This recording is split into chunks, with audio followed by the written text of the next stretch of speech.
Hey, what it do, y'all? You know, one thing I realize is there's just certain things that you'll never get full closure about in this life with a lot of individuals and with a lot of different things.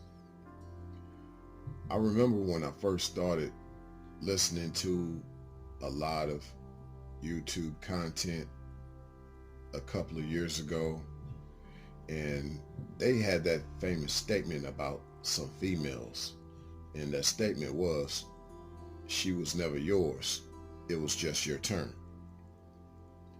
Now, what I'm about to say is really more unisex, but I believe this would be helpful to a lot of people who have tried their best.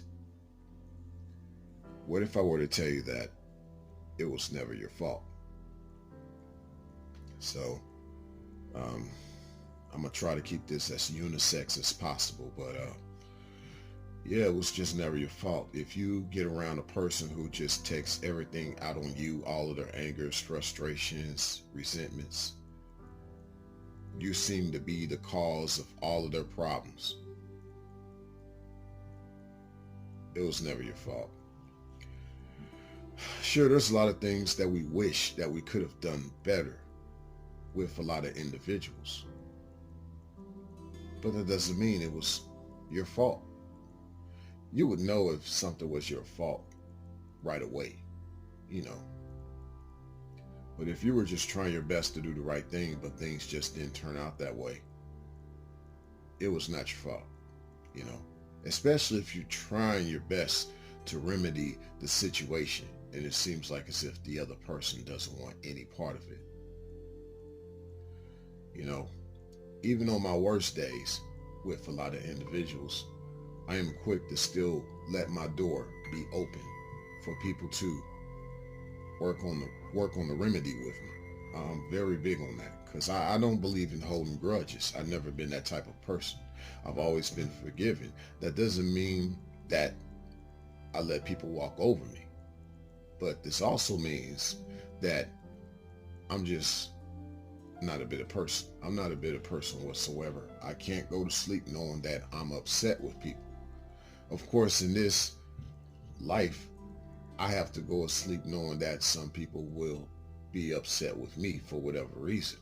And to that knowledge, I just say, it wasn't my fault.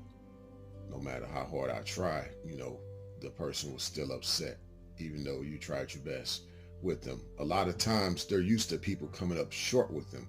So even your best is never good enough for them because they're used to people just lying or just, coming up short, leaving them under the bus. And there's not much you can do about that. All you can do is just continue to remain as positive as possible. And don't walk your whole life with that guilt of knowing that this individual feels a certain way about you. That really, in the grand scheme of things, had nothing to do with you. I mean, you look at their track record of their life and it speaks for itself. The fact that you're trying to be positive is just something that they're not really used to. A lot of times people like that treat order as abuse. It is very unfortunate. But just stay on the positive side of things no matter what. And just know that it was never your fault. You have to keep that in mind in order for you to remain at peace with a lot of things in your own life. And, you know, so this was the truth of the red pill for me in a lot of different ways. A lot of times I would try to call back, chasing them, hoping that, man, look, we don't need to be fighting. But you got to realize the fight will still be on because it's not you they're fighting themselves. So just, you got to step away from that. You can't break that fight up because in the end, you'll end up losing.